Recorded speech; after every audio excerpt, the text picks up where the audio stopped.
Star Wars fans got their first good look at the new Ahsoka series thanks to Star Wars Celebration. The series' first trailer is here and it features quite a few familiar faces. In fact, it's clear now that Ahsoka is a true live-action continuation of Star Wars Rebels. That's great for Rebels fans, but what if you don't know your Hera Syndulla from your Grand Admiral Thrawn? And who are these new orange lightsaber-wielding villains anyway? Let's take a closer look at the many characters in the trailer and how they fit into the puzzle that is Star Wars Ahsoka.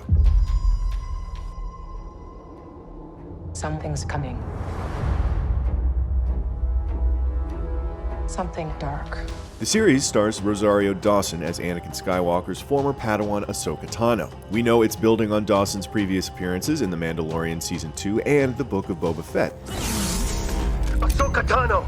Though, when exactly in the timeline Star Wars Ahsoka is set is a little unclear. We don't know if the series is entirely set after her last appearance at Luke's Jedi Temple, or if it might flash back to fill in the missing gaps of her story. It doesn't help that Ahsoka is one of the Star Wars characters whose relationship with time is a little wonky. In Rebels, Ahsoka was saved from death after her duel with Darth Vader when her friend Ezra Bridger pulled her into a realm known as the World Between Worlds. That ordeal caused her to time travel, conveniently keeping her out of the picture of the original Star Wars movies. We don't exactly know how much time Ahsoka lost, but we do know that she's back in action in the era after the Empire's fall and looking to confront a new threat to the galaxy. The Ahsoka series definitely looks to be addressing Ahsoka's timey-wimey adventures. The temple she explores in the opening shots features artwork clearly inspired by the World Between Worlds. And she's clearly not the only person interested in this temple, as we see her battling a group of pike-wielding droids similar to General Grievous's bodyguards. Meanwhile, a duel scene in the trailer makes it appear that Ahsoka could actually be returning to the World Between Worlds in this series. Thank you for the introduction, Agent Gallus. Thanks to The Mandalorian, we already know what Ahsoka's quest involves. Where is Grand Admiral Thrawn? The one man with the skills and ambition to rally the dying Empire and restore it to its former might. Thrawn was last seen in the series finale of Rebels. He and Ezra were trapped aboard a Star Destroyer that was dragged to the far end of the galaxy.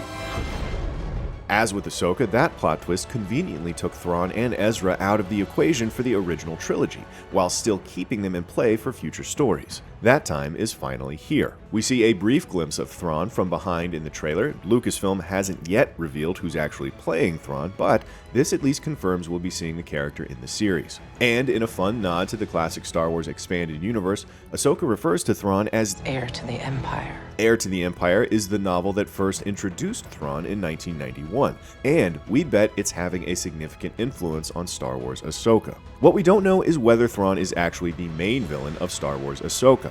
While he's one of the most effective commanders in the Imperial fleet, Thrawn's motives have always been more complex than most. To defeat an enemy, you must know them. His true loyalty lies not with the Empire, but his own people in the Chiss Ascendancy. There may be those that want Thrawn to save the Empire from final defeat, but is that what he wants? What has he been doing out there on the fringes of the galaxy anyway? And does this all tie into the rise of the First Order later in the Star Wars timeline? These are questions we assume the series will answer. Don't worry, Sabine. I got us into this. I'll get us out. Speaking of Ezra, while we don't see the young Jedi hero in the flesh in this trailer, we do briefly glimpse him via hologram. Herman Esfandi has been cast as Ezra for the character's live-action debut. Presumably, Ezra is still missing along with Thrawn, and Ahsoka's quest is as much about tracking down her missing friend as it is uncovering the truth about this new threat.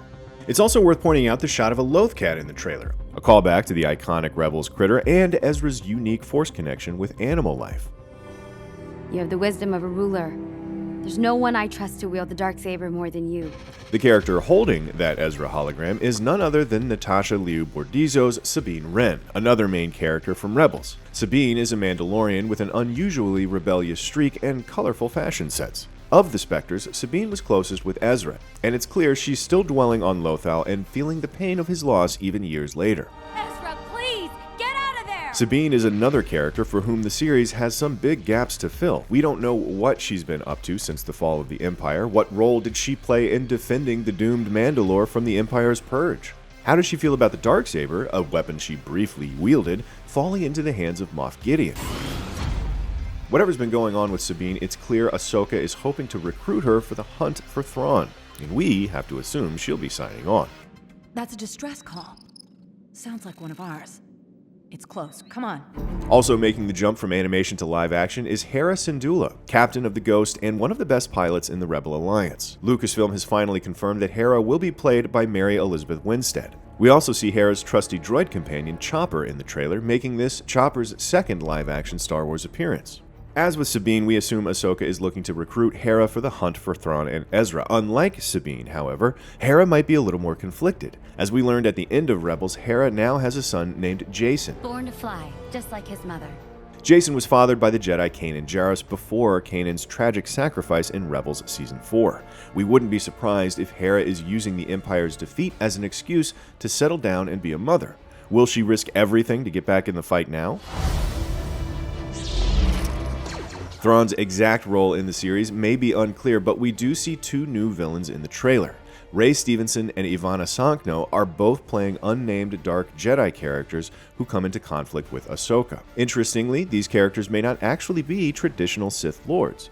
There's no indication that Palpatine or Darth Vader had additional apprentices during the era of the original trilogy. And, unlike most Darkseid users, these characters are wielding orange-bladed lightsabers instead of the familiar red blades. Does this signify that they're part of some new faction in the eternal conflict between light and dark? Stevenson's character speaks of a new beginning. He seems to see an opportunity in this new post-Imperial era. Perhaps he hopes to replace Palpatine as the dominant Darkseid power in the galaxy. Or these two characters may be seeking Thrawn for their own purposes. In Heir to the Empire, Thrawn seeks out a rogue Jedi Master named Joruus C'baoth. He needs a powerful Jedi who can recreate a phenomenon called battle meditation, which the Emperor once used to mold his forces into an even greater threat. Could these Dark Jedi be filling that role in Star Wars Ahsoka? I started hearing whispers. There are a couple of other familiar faces in the Ahsoka trailer worth pointing out. At one point, we see a hologram of Genevieve O'Reilly's Mon Mothma, alongside other representatives of the New Republic. Ahsoka is no doubt trying to make the public aware of the threat posed by Thrawn, but the question is whether they're willing to listen. As The Mandalorian has shown us, the galaxy's new government makes a lot of mistakes during its rebuilding efforts. We also see Diana Lee's character Morgan Elspeth, a villain who appeared alongside Ahsoka in The Mandalorian. Elspeth is an Imperial magistrate who seems to know a great deal about Thrawn's whereabouts. She could also be connected to Stevenson and Sakhno's characters, if restoring the Empire is really their shared goal.